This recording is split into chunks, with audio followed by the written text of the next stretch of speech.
Every expert in our space reminds us again and again that we need to take our clients' children on as clients because, of course, when our clients die, the children will inherit the money. And if the children aren't clients, then they will leave with the money. However, I never take a client's child on as my own client. And here are 3 reasons why you shouldn't either.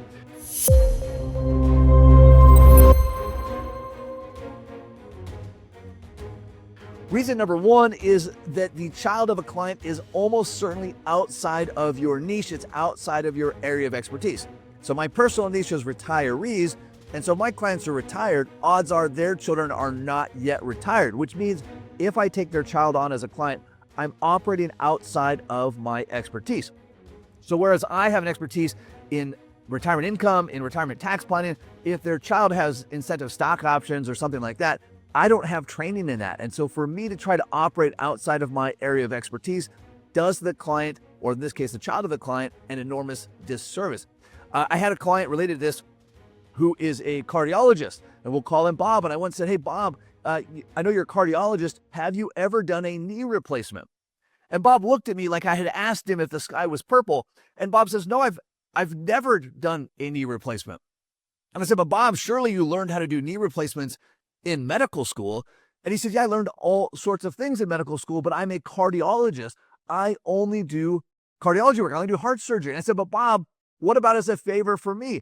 As a favor for me, would you do a knee replacement? And Bob says, absolutely not. As a favor to you, I would tell you to go find an orthopedic surgeon and never talk to a cardiologist about getting your knee replaced. So the reason number 1, I don't take children of clients is that they are outside of my niche.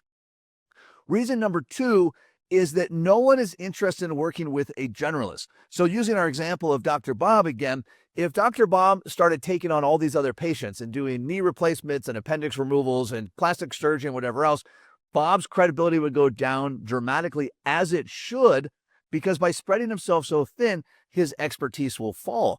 And so when I think that I'm doing clients a favor by taking their children on as clients, what I'm actually doing is lowering my credibility with the client. Because what I'm saying is, Mr. and Mrs. Client, I don't specialize in your needs. I just sort of do whatever comes along, and you happen to come along and I worked with you, and your children happen to come along, and now I'm going to work with them.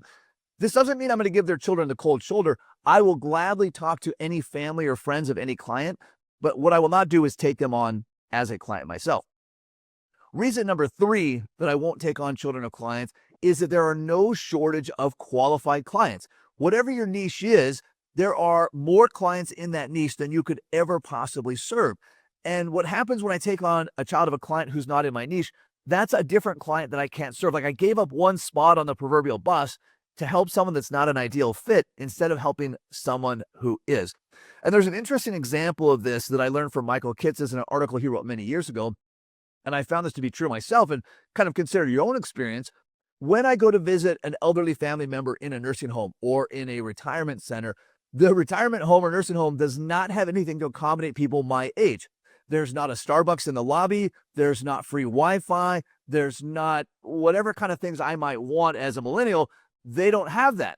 Now, surely the nursing home knows that all of their clients are going to die, and they're going to die relatively soon. Like that's literally the business model, is helping people before they die. So they know that all of their clients, or in this case, patients, are going to die, and yet they've not done anything to attract the younger generation.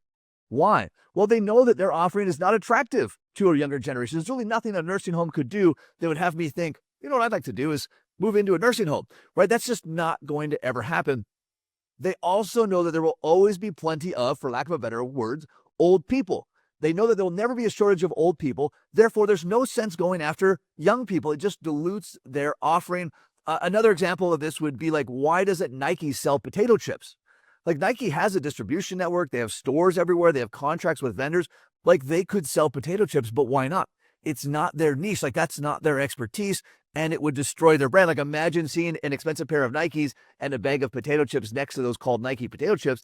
That just wouldn't fly. So if you're considering taking on clients' children, only do so if they fit inside your niche. And if they do, you might want to examine why your niche is so broad. But if they don't, introduce them to someone that can. And if you really want to do the client a service, you take the time to go find them somebody who would be a good fit for their children versus making the mistake of taking them on yourself. And until next time, happy planning.